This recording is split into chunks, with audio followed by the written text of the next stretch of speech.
Boa tarde a todos. Boa tarde. Que a paz do nosso Mestre Jesus esteja irradiando os nossos corações. Aproveitando essa linda oportunidade em que estamos aqui, entre irmãos, entre amigos, queridos, para sairmos daqui ainda melhor e buscando em nós a felicidade. Pois a felicidade não está nos outros, não está nas coisas materiais, não está no externo, está dentro de nós mesmos, como nos diz Jesus. A verdadeira felicidade não é deste mundo, é do mundo de Deus, e o mundo de Deus é e está dentro de cada um de nós. Então, quanto mais nos esforçarmos, quanto mais nos espiritualizarmos, quanto mais humilde formos, quanto mais perdoarmos, quanto mais buscarmos ajudar os nossos semelhantes, mais estaremos buscando a felicidade dentro de nós. Por isso que muitas vezes, quando vemos alguém que está melhorando espiritualmente, nos sentimos felizes, porque já encontramos a felicidade em nós. Quando vemos alguém progredir na vida e ficamos felizes, é porque já alcançamos a felicidade em nós. Agora, quando temos inveja, quando estamos querendo o bem do próximo, quando ficamos infelizes pelo que os outros estão conseguindo, ainda não entendemos a felicidade que não é deste mundo que Jesus nos diz. Então, a felicidade para nós que entendemos realmente as palavras de Jesus é vermos os nossos semelhantes tão bem quanto nós ou até melhor. Pois se eles estiverem melhor do que nós, lembremos, eles podem nos ajudar a crescer. Então não tenhamos invejas daqueles que saibam mais do que nós, mas busquemos aprender com eles, pois aí estaremos entendendo a verdadeira felicidade. E se estivermos alcançando ela, estaremos alcançando Jesus em toda a sua extensão. E aí estaremos tendo realmente a paz verdadeira, em que esclarecerá todos os nossos corações e toda a nossa vida, né, gente? E, gente, hoje a gente veio aqui apresentando a Sandra, a palestrante da tarde. A Sandra, eu não sei, acho que a maioria de vocês não conhecem, é uma pessoa muito recatada e tímida, na verdade não fala com ninguém, é uma pessoa bem diferente, né? Mas a gente sabe de que ela vai estar se esforçando para poder falar, porque ela fala pouco. Mas a gente vai dar um apoio para ela, a gente vai dar boas energias para que ela possa falar. E lembramos sempre, gente, de que quem nos ajuda a falar é a espiritualidade maior. Porque às vezes a gente fala bastante, mas fala pouca coisa que presta, não é assim? Não estou falando da Sandra, tá? Mas tem muitas vezes que a gente fala coisas que não valem tanto a pena. Mas a Sandra não, a Sandra vai falar e só fala coisa que vale a pena. E a gente vai beber desta fonte maravilhosa divina, a gente vai alcançar realmente os ensinamentos. Pois ela vai falar de uma obra maravilhosa, que está no contexto dos livros de André Luiz, que é o livro No Mundo Maior, né? Que o nosso amigo querido escreve pelas mãos de Chico Xavier. E ela vai falar sobre o prefácio do Mundo Maior. Então vamos ver o que está escrito no prefácio, tá bom, gente? Cadê o peixinho? Não, é o próximo que é do peixinho. Ah, pronto. Então tá bom. Então vamos beber dessa fonte maravilhosa divina, igual parece, Sandra. Olá, muito boa tarde a todos nós que aqui nos encontramos nesta tarde de sábado do mês de agosto do ano de 2025. Que sejamos todos nós muito bem-vindos, que nos encontramos pessoalmente. Aqueles que estão aqui, que sejam todos abraçados. Aqueles que vão nos encontrar por meio das redes sociais ao longo do tempo, pelas nossas redes, pelo nosso YouTube, que nós temos uma página no YouTube, que igualmente seja muito bem-vindo, seja qual for o tempo que você nos encontre nessa fala, que seja bem-vindo. Para o amor, não existe distância, não existe tempo e não existe dificuldade. Então se sinta acarinhado e abraçado, assim como todos nós que nos encontramos aqui nessa tarde. Bem-vindo. Bem-vindo a todos nós, que Jesus nos abençoe nessa tarde divina e no melhor momento das nossas vidas. O melhor momento das nossas vidas é agora. O ontem já passou. O amanhã ainda virá. Então esse é o instante mais valioso. Esse é o instante mais importante. E esse é o instante que vai fazer maior diferença nas nossas vidas. E, igualmente, como a espiritualidade também nos fala, que nós procuremos trabalhar e estar presentes. que estejamos nesse ambiente, nós agora, pessoalmente, quem vai nos assistir por meio das redes sociais, que a gente consiga parar para se atentar em um momento e ali estar presente. A vida hoje nos convida tanto para fazer mil coisas, para fazer tantas coisas, enquanto você lê, você assiste alguma coisa, você observa outra, mas não, que nesse momento a gente consiga se desligar do mundo lá fora e estar presente, para aproveitar e viver esse momento da melhor maneira possível, todos nós, porque eu também me incluo nisso. Aqui na casa, hoje nós estamos num sábado, temos reunião pública às quartas-feiras. Às quartas-feiras, a gente também tem palestra pública, e nesse segundo semestre do ano de 2025, estamos nos dedicando a fazer palestras acerca do livro que faz parte da coleção A Vida no Mundo Espiritual, o livro No Mundo Maior. É o 5º livro da coleção. O primeiro é o Nosso Lar, o segundo Os Mensageiros, o terceiro Missionários da Luz, o quarto Obreiros da Vida Eterna. Fizemos eles no semestre passado, cada semestre um deles. E esse semestre, segundo de 2025, é No Mundo Maior. Então, as quartas-feiras, a maioria das quartas-feiras aqui, a gente está discorrendo, cada palestrante traz um capítulo dentro do seu olhar. A literatura, todas as literaturas, elas dialogam com a gente. Então, cada pessoa faz uma leitura e aquela leitura traz uma mensagem. A ideia é que, colocando-se no púlpito, traga o seu olhar diante daquilo que a literatura nos traz. E hoje, a proposta é que a gente dialogue um pouquinho acerca do prefácio desse livro. Os prefácios do livro, da coleção A Vida no Mundo Espiritual, o espírito que o traz é André Luiz. Todos os livros, ele tem um mentor, que é quem faz a sua orientação durante todo o trabalho daquele período que traz aquela literatura, mas tem uma particularidade muito interessante. Todos os livros, A Vida no Mundo Espiritual, o prefácio, são escritos por Emmanuel, que Emmanuel era o mentor direto de Chico Xavier. A fala de Emmanuel é por si só já um grande momento, um grande chamariz. É um espírito grande, como os espíritos grandes, fala pouco e diz muito dentro desse pouco falar. E aí no prefácio, ele traz uma fala, o título do prefácio é Na Jornada Evolutiva.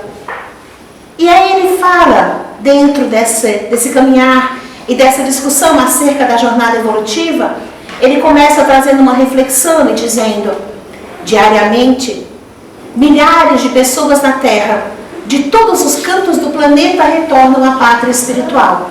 Retornam aos milhares. Retornam pessoas em regiões, em grandes centros da humanidade. Retornam à pátria espiritual chefes de estados. Retornam à pátria espiritual grandes filósofos. Retornam à pátria espiritual grandes artistas, pintores, escritores, cantores, seja de qual for o seu tipo de literatura, o seu tipo de obra.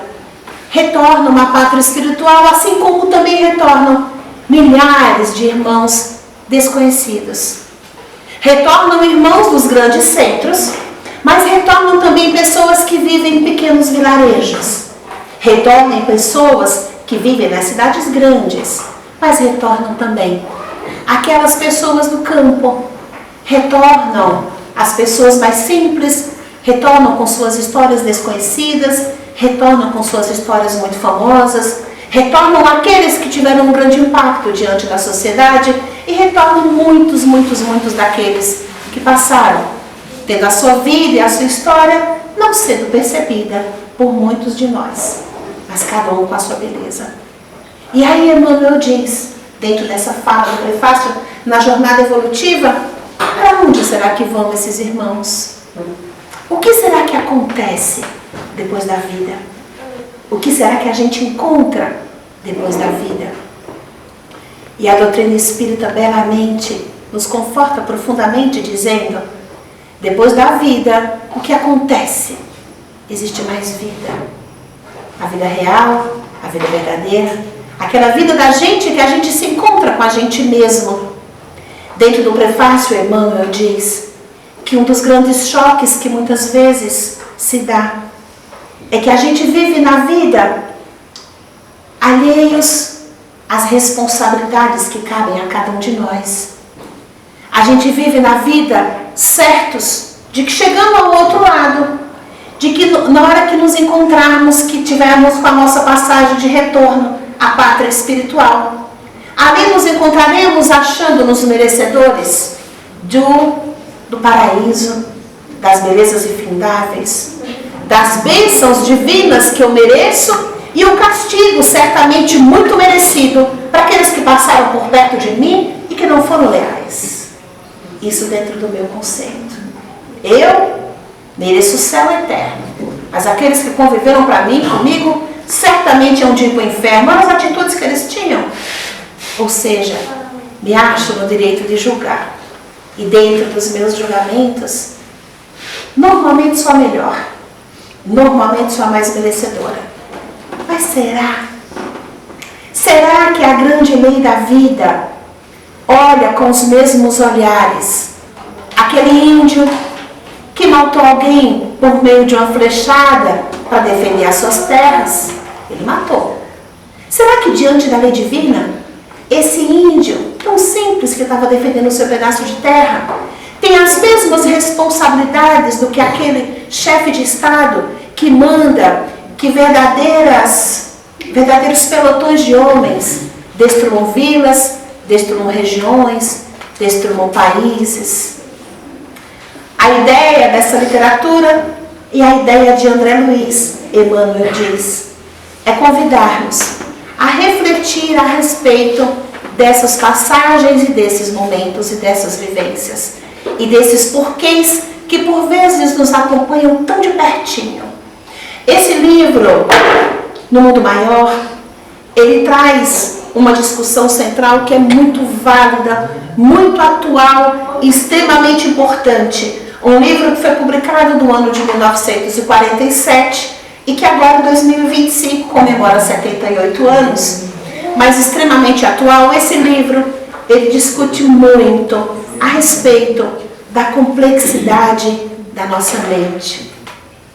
E ele fala muito a respeito das nossas atitudes, das nossas escolhas e das nossas vivências que nos levaram a alguns desequilíbrios e desarmonias mentais que muitos de nós vivemos, se não todos nós.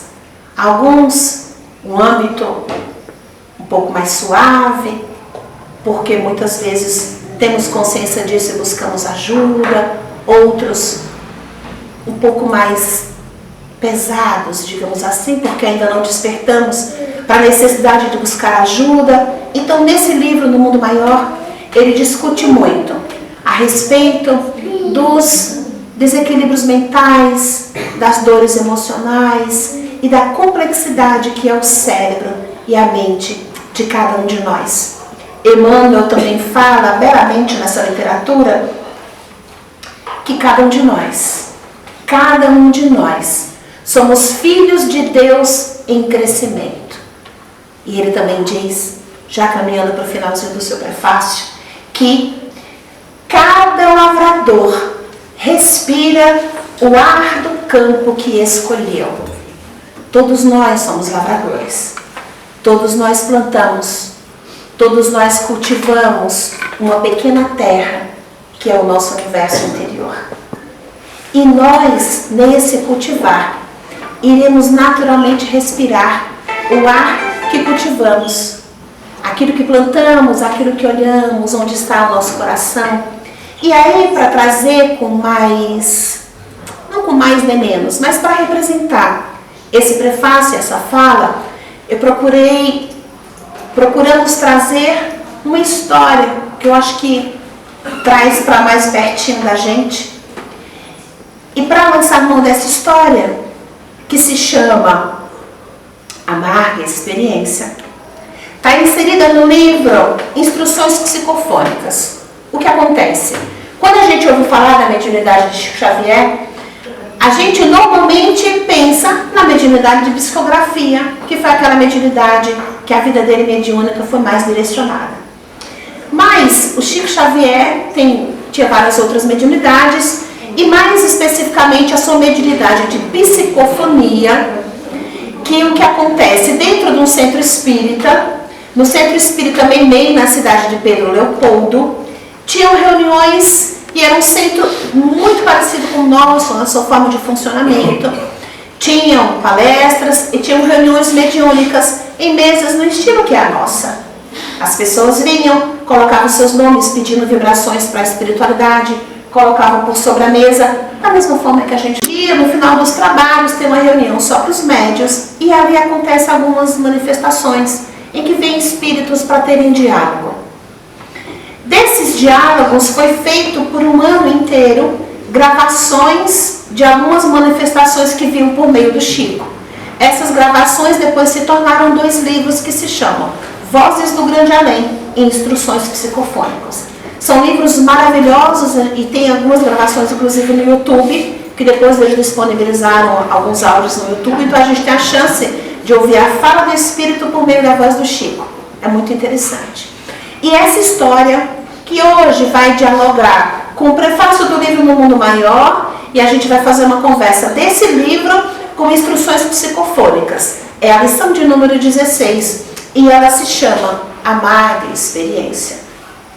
Para que a gente adentre nessa história, eu quero convidá-los a que saiamos do ano de 2025, a gente faça uma viagenzinha no tempo e vá a 71 anos atrás, no mês de junho, mês 6, do ano de 1954.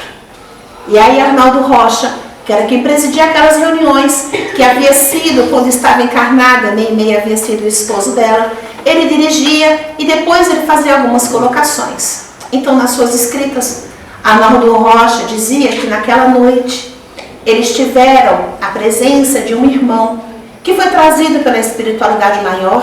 Tudo que acontece dentro de uma casa espírita como essa é conduzido pela espiritualidade maior. Médium é só um instrumentozinho que precisa estudar, precisa se aprimorar moralmente para ser uma melhor ferramenta. Mas quem conduz tudo é a espiritualidade maior.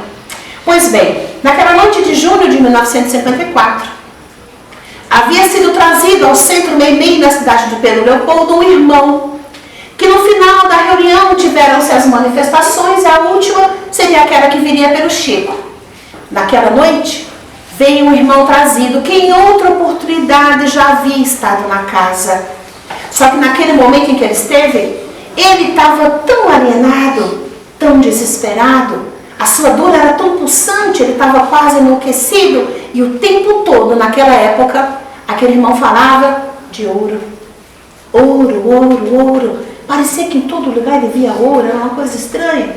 Foi socorrido, e naquela oportunidade a espiritualidade maior o trouxe novamente.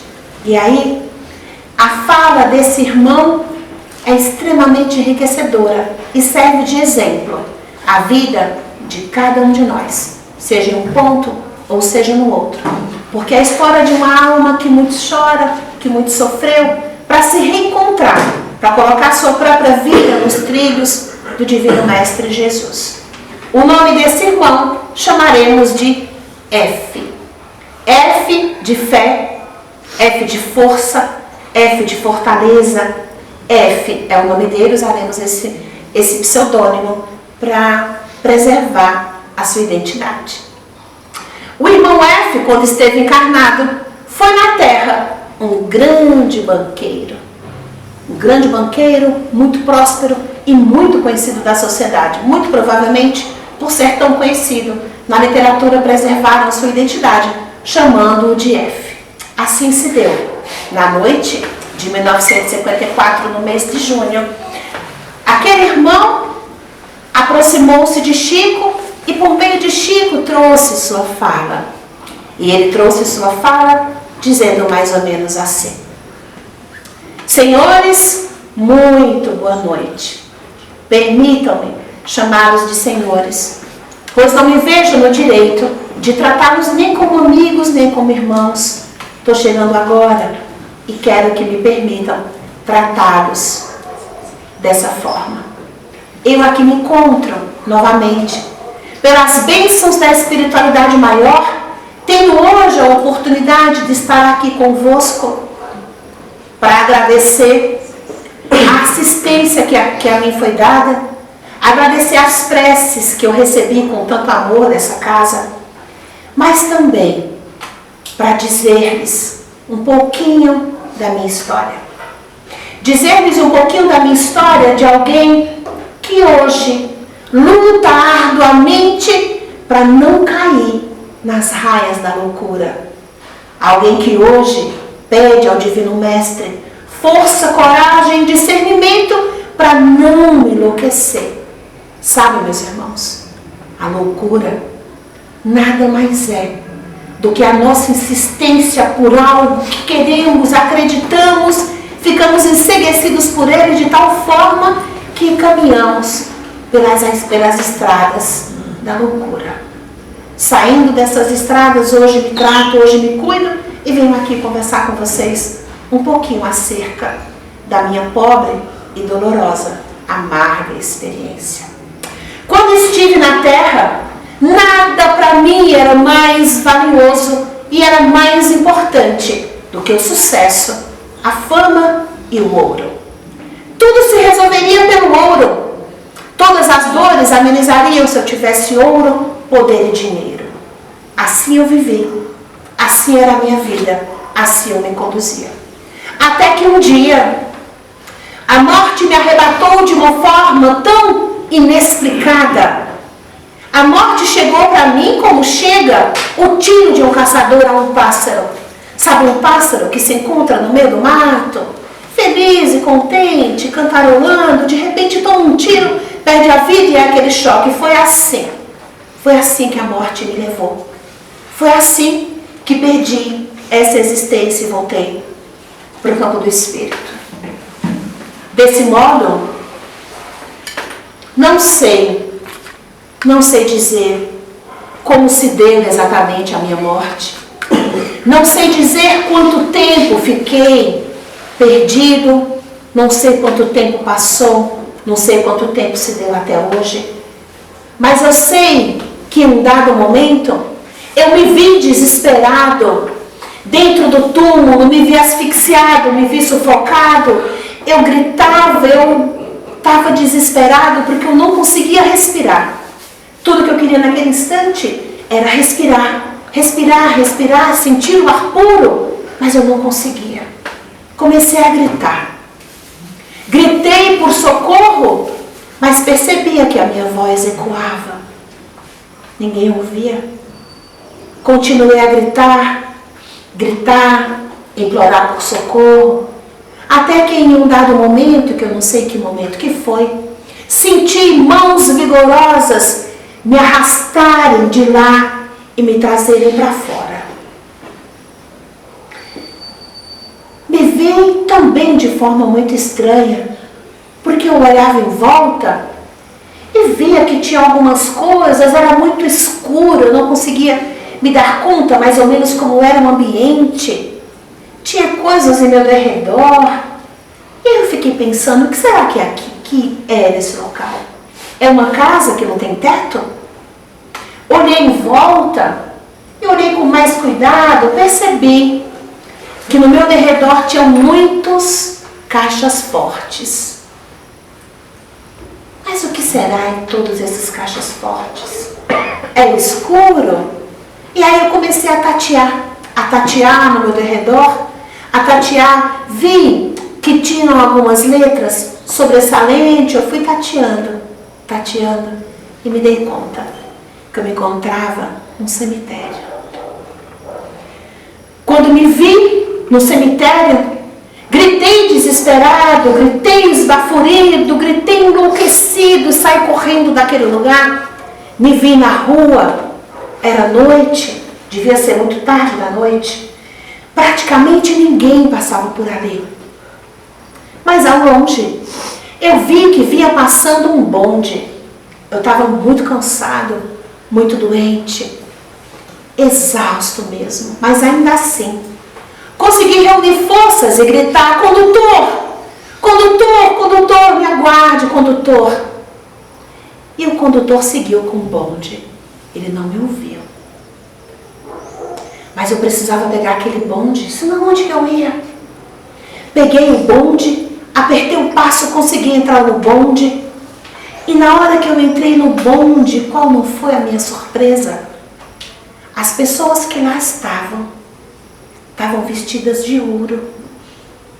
As roupas delas eram de ouro. Eu olhei para o condutor e ele, também com uma roupa imponente, mas toda de ouro. Fiquei com medo. Tive medo daquela situação. E no meu medo, eu pensei, vou conversar com alguém. Sentei do lado de um passageiro, tentei conversar, mas ele não me deu atenção. Fingiu que não me ouvia. Tentei conversar com outro passageiro que teve a mesma atitude. Não falou comigo, fingiu que não me ouvia. Mas depois caminhei durante um tempo dentro do bonde, fui até certo local e depois, vencendo alguns desafios estranhos, diferentes, que eu não sei nem explicar direito, me dei conta que estava na minha casa. Como era muito tarde, a porta já estava fechada. Bati na porta, chamei, gritei, supliquei que alguém abrisse a porta da minha própria casa para que eu pudesse entrar. Não tive resposta.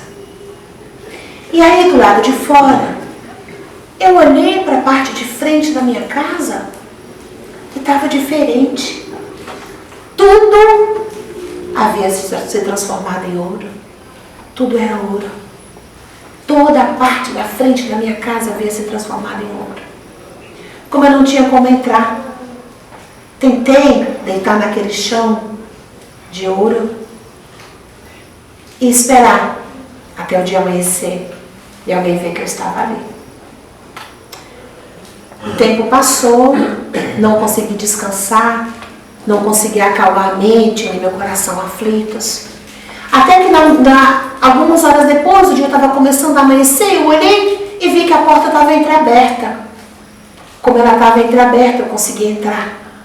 Entrei, estava tudo muito diferente. Tentei conversar com os meus familiares, ninguém me deu atenção. Achei estranho aquela atitude deles, sabe? Fui para o meu quarto. Fui descansar, não tem nada melhor na hora do cansaço do que a nossa cama. Quando eu lá cheguei, a minha cama era de ouro. Estranho, minha cama de ouro. Tentei deitar naquele ouro duro e frio. Tentei descansar, mas não tinha como. Me dei conta que eu estava com muita sede, uma sede. E aí eu fui buscar água. Quando abri o recipiente para pegar água, ouro. No lugar da água saía ouro. Eu olhei para aquilo, apavorado. Tudo bem, não vou conseguir tomar água. Mas eu também estou com muita fome. Fui até o depósito de pão. Quando cheguei no depósito de pão, que peguei o pão, eu nunca tinha visto aquilo na minha casa, mas o pão era um bloco reluzente de ouro. Fiquei desesperado, pensativo, pensei, refleti, pensei e disse, devo estar enlouquecendo. Só posso estar enlouquecendo. Pensei, fiquei angustiado, tentei falar com um, não me respondia, tentei buscar um outro, que também não me respondia, fingiam que não me percebiam a presença. O dia passou, a noite foi chegando, e à noite, tarde da noite, eu saí pela rua, desesperado. Por quê?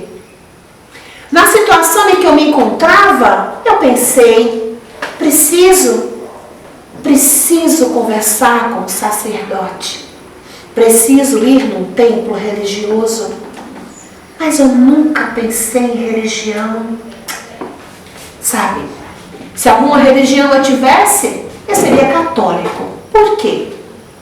porque eu contribuí com a construção de várias igrejas. Conheci pessoalmente o sacerdote, conheci os responsáveis pelas igrejas na região. Eu até tive presente em algumas igrejas, em alguns momentos de eventos festivos, por conta dessa coisa da sociedade, que a gente tem que aparecer. Então, eu até estive em algum deles. Saí pela rua, então, desabalada carreira, e procurei templos.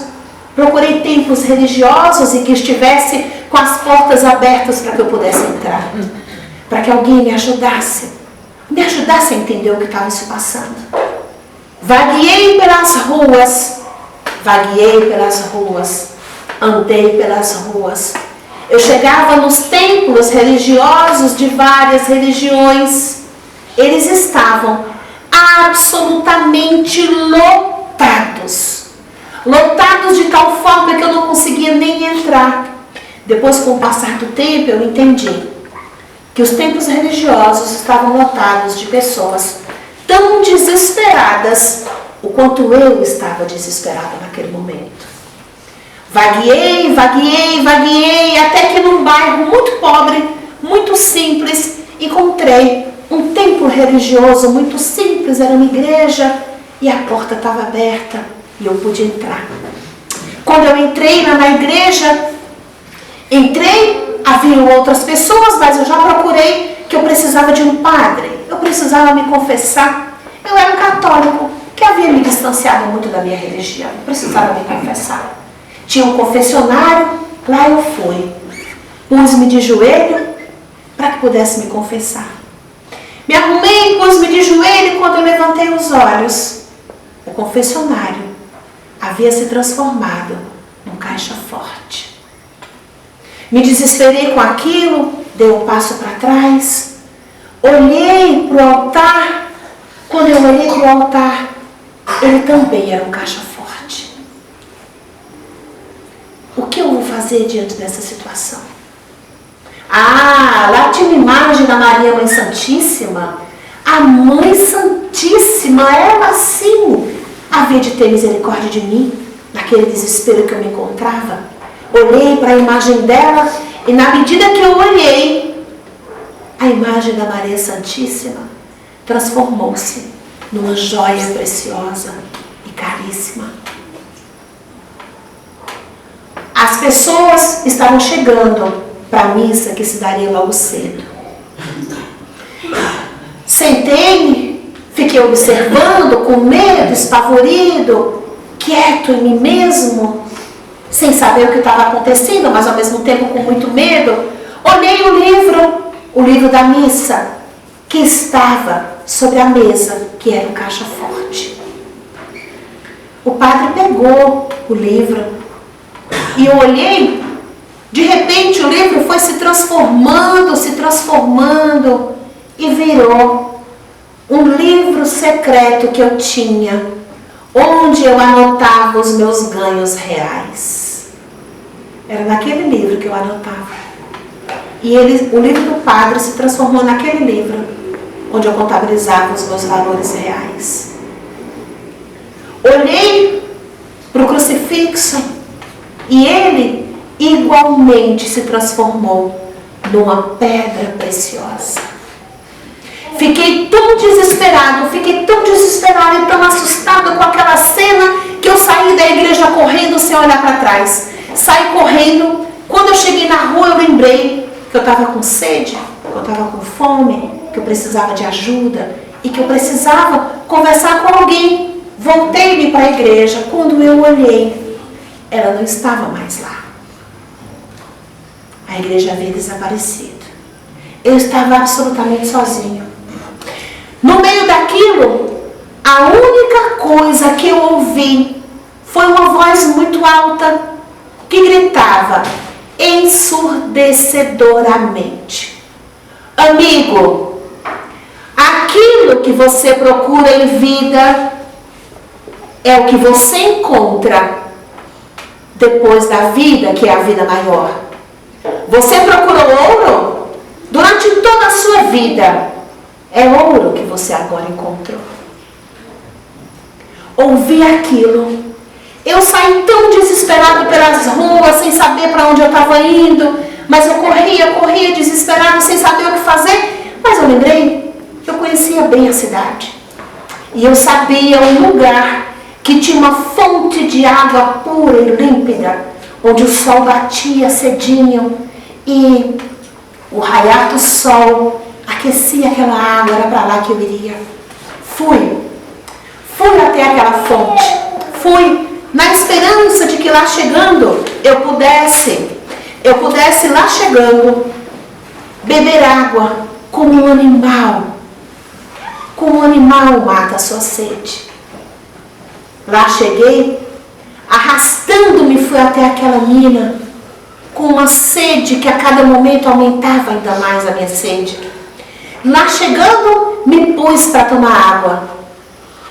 Me pus, e na hora que eu encostei os meus lábios na água, ela transformou-se de água pura e límpida para ouro. A água virou ouro mais uma vez. Diante daquilo, eu gritei desesperada. Tenho certeza que enlouqueci. Tenho certeza que enlouqueci. Mas naquele instante, algo de muito estranho se deu comigo. Havia um amigo que eu conheci há muitos anos atrás. Ele sim enlouqueceu. Tornou-se espírita.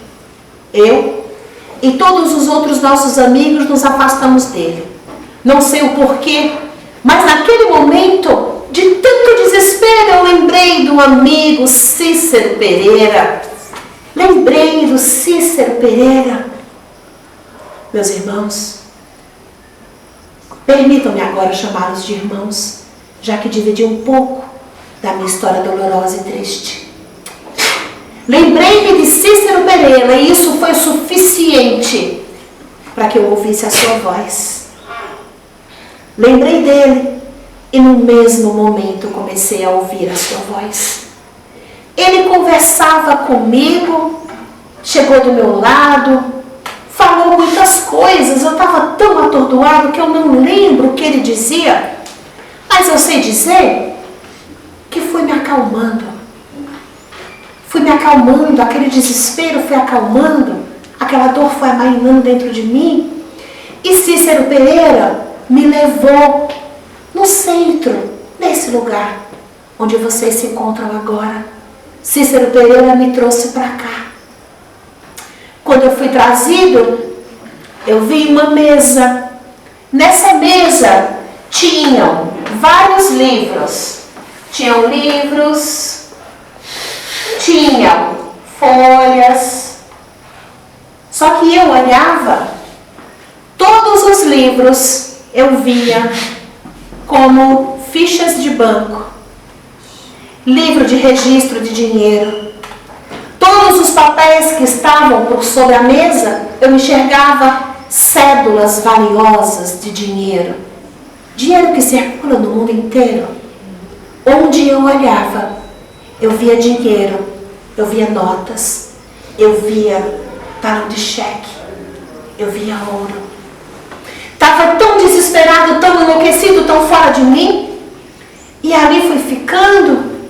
A espiritualidade foi tendo misericórdia de mim, cuidando de mim. Aquele desespero, com o passar dos dias, foi amainando, foi suavizando. Até que chegou um dia que a espiritualidade maior que rege essa casa conversou comigo e disse assim: a doença acontece, mas a cura de toda doença é o trabalho. E aí a espiritualidade dessa casa disse para mim: meu irmão, você precisa voltar naqueles irmãos que você conviveu e falar da caridade. E assim, meus irmãos, assim, meus amigos, assim eu tenho feito. Isso já conversei com mais de 1000 depositários.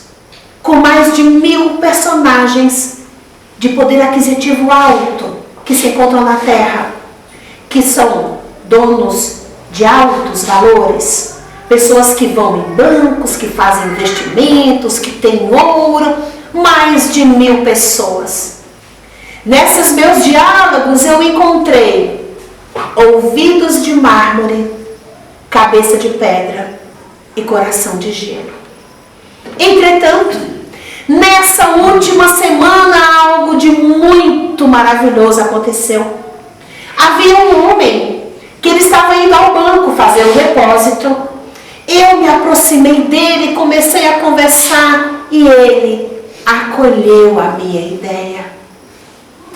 Eu disse para ele: compre um cobertor e doe para uma viúva pobre.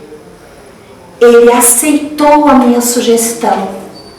Foi comprar o cobertor comigo junto e igualmente junto de mim, ele mesmo foi doar a uma viúva pobre. Meus irmãos, vocês não imaginam o tamanho da minha felicidade por conta desse exemplo de caridade. Vai ser praticando a caridade, convencendo e falando para os outros da importância de ajudarem-se, que eu vou conseguir recuperar a minha saúde e essas visões de ouro hão de ficar para trás. E aí então eu vou passar a ser um amante, vou passar a respeitar o ouro do agasalho, o ouro da água, o ouro do pão, o ouro da amizade sincera, o ouro da prática da caridade a tudo e a todos e por consequência a mim mesmo. Nesse momento, eu quero agradecer-vos, dizia o irmão F. Eu quero agradecer a misericórdia divina deste templo que me acolheu. Eu quero agradecer a espiritualidade maior desse templo, a misericórdia de me assistir. E eu quero agradecer a vocês que me permitiram compartilhar essa história e a dizer que essa vivência sirva de exemplo da vida de cada um de vocês. Aqui, meus amigos, a gente fecha o livro Instruções Psicofônicas. Essa é a mensagem, amarga experiência. E daí, a gente retorna o prefácio de um livro no mundo maior, quando Emmanuel diz: retornamos diariamente, milhares de nós, ao mundo espiritual. Lá, não encontraremos nada tão diferente do que aquilo que plantamos aqui.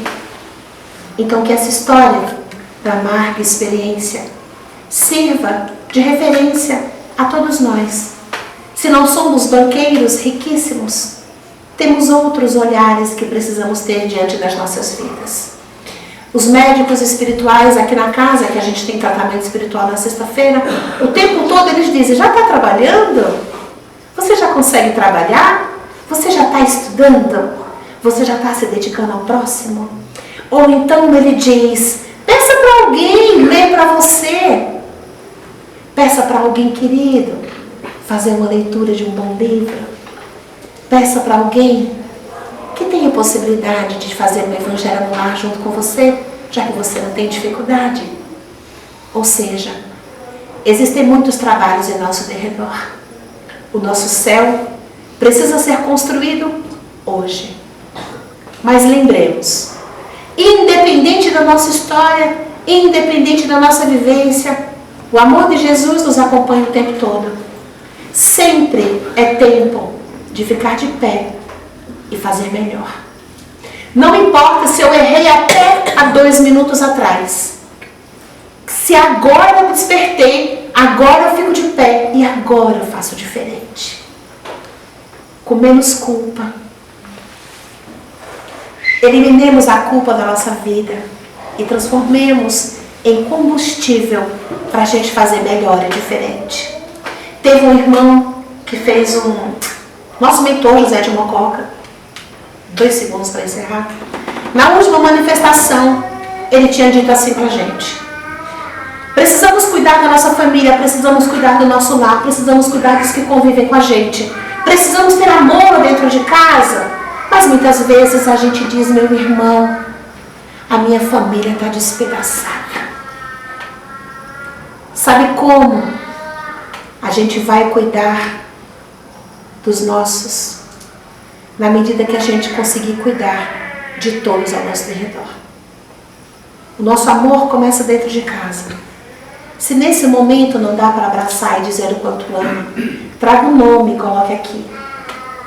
Faça uma prece antes de dormir. Converse com a pessoa antes de você dormir. Antes de você dormir, sente na sua cama, faça com uma prece, chame aquele irmão e diga: eu te amo. Eu ainda não consigo dizer para você pessoalmente, mas eu quero que você saiba o quanto eu te amo e o quanto você é importante na minha vida.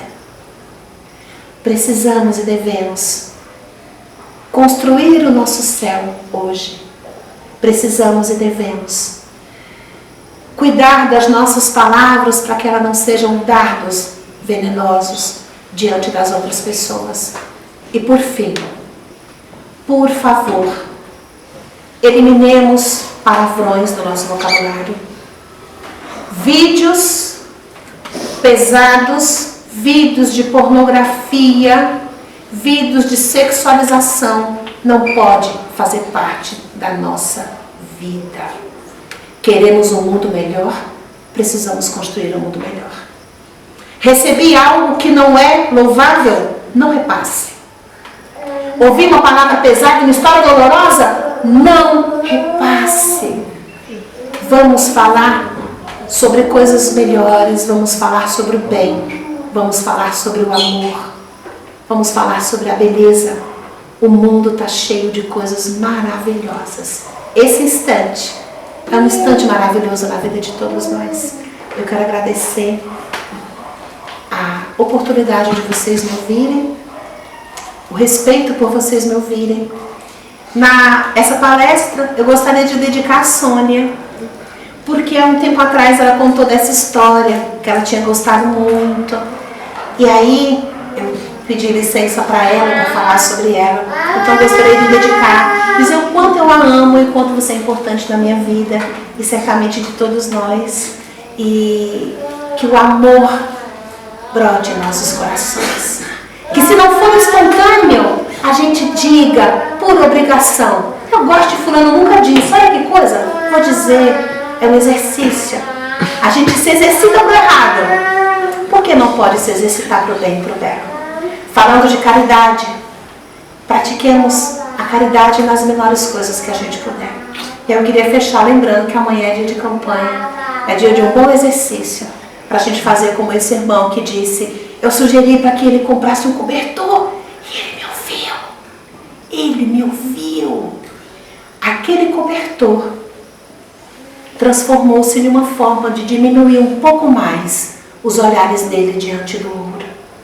Que Jesus nos ampare, que Deus nos abençoe e que o amor do Divino Mestre habite sempre nos nossos corações. Se o dia hoje não está dos melhores, tenha paciência, faça uma prece. Que o amor divino nos encontre todos os instantes. Muito obrigada.